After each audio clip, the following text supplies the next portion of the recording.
Gaganda na tayo, be. Gaganda na tayo next month. Magpapa-eyelash extension lang naman ako next month. Kasi kailangan talaga ng aking mata ng eyelash extension. Gago. Siyempre, magpapaganda lang tayo ngayon dahil hindi naman tayo matutulog mamayang gabi. Dahil gagawa naman tayo ng mga assignments, susulatin at magsastudy dahil malapit na yung exam. Ang random! Tamad naman. Charot, hindi ako tamad. Nagtatrabaho ako. Guys, gusto ko nang tumanda.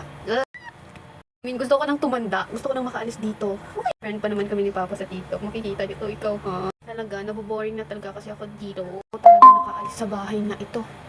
Makikita mo. Charis lang pa. Peace. Naghihintay ako kumaba yung buhok ko kasi bakit ko kasi pinutulan? Nagpaupo lang naman kasi ako sa malas chokoy na mukha na lalaki. Bakit mo pinutulan? Tangina. Maganda kasi sa akin guys yung mahaba. So, okay lang naman itong maikli pero mukha akong ewan ko. Mas prefer ko talaga kasi yung mahaba. Pero sige lang, I'll wait 2 years. Makikita yung tunay kung low.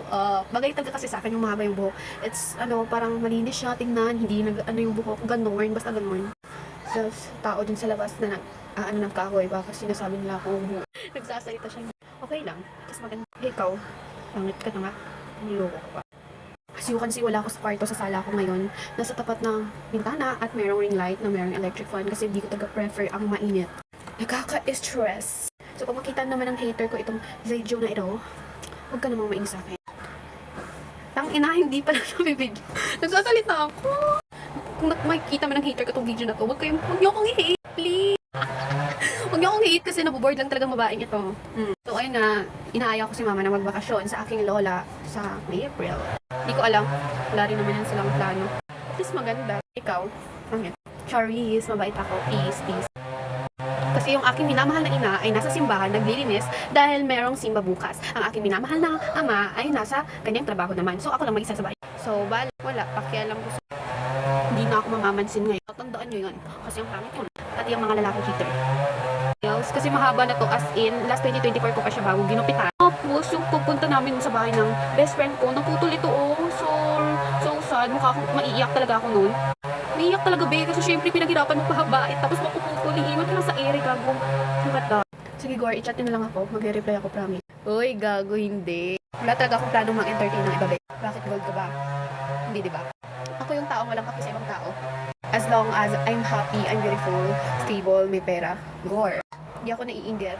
No, I'm not like that person. At kontento ako sa kung anong meron ako. At hindi ako nang hihingi sa ibang tao. Oh my god, I think sobrang excited lang talaga akong pa-eyelash extension next month. Sobrang dadal ko na be. Excited lang siguro to. Kagabi kaka-release lang ng mutya ng section E. I like it kasi may kissing scene. Oh my god. Pero medyo, what is that?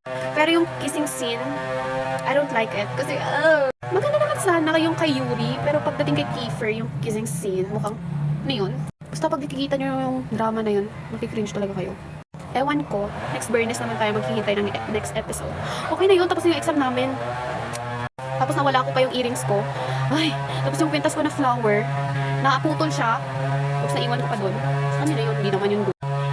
Accessories, wala talaga. Yung mga sing-sing ko kasi din guys, nawala ko rin siya as in. So, super kwintas, tapos yung relo ko, nabika ko siya. Sayang. Pero it's okay. Meron man o wala, bagay yun sa akin, maganda kasi ako. Pero may kwintas ako doon, ahas. Binili ko, mukha kasi akong ahas. Pero tinatanggal ko siya guys pag matutulog ako. Kasi nga, minamalas ako, binabangungot ako, hindi ako matutulog. Yung feeling na may babaeng nakatayo sa harap mo, oh my god, nakakatakot. Tapos pag ako lang mag-isa, oh my god. Babangon ka na talaga nang wala sa oras, tapos hindi ka na talaga makakatulog, hindi ka niya papatulugin. So ayun, bago ako matulog, tinatanggal ko yung kwintas na yun. So kaya nga wala akong kwintas ngayon. Any accessories, wala talaga. Tapos end up nitong video, namimiss ko lang talaga yung ate ko. Yes. Mga ganito. Ay, buhay. Hindi naman ako nag-rush. Pero kung saan tayo dadali ng tadhana, doon tayo, be. Gore. I-chat nyo na kasi ako. Promise, magre-reply ako. Gago, hindi. Wala na talaga akong plano, guys. Magsi-single era na lang muna siguro ako. Siguro, kung may mangigigaw talaga sa akin sa susunod, papaligawin ko. Pero bago ko siya sasagutin, papaligawin ko muna sa magulang ko. Oo. Kung kaya niya. Ako namang hindi papayag yung parents ko na basta-basta lang magliligaw sa kanila. So, sa kanila ko muna papaligawin. Para walang boyfriend na mangyayari. Masakit siya sa ulo. Magpaganin lang tayo. Si Zinab Haraki nga, be. Diba, niloko siya. May anak na sila. Tapos pag ilang months is nahanap na talaga yung lalaki na deserves siya. Kaya, ako sa inyo, huwag kayong magmamadali if may ka-relationship kayo. Gore, sabayan nyo lang yung ihip ng hang. If di ka niya ma-appreciate, then tapusin nyo kasi meron naghihintay sa iyo. Ako. Ako. Hindi. Gusto ko kasi ng maraming pera. Mauna na kayo. Ayoko. Nakafollow pa naman yung papa ko sa akin. Pag nakita niyo, kulangot na ako. Tugot ako sa tatay. Charis. So, ayun lang. Kasi mag-charge pa ako. Then mamaya gabi, hindi na naman ako makakatulog. Dahil magsa-study na naman ako. Then, next day, exam na namin. Yes. Exam. Sa wakas, ka-graduate na rin. Matatapos na. Tapos meron pang 2 years. Tapos 4 years. Baka sa college ko mahanap yung lalaking nasa dream ko. Mabait. Mabait. Yun lang naman yung gusto ko, mabait. Charis. Bye mga pinako. Bye-bye. Ma.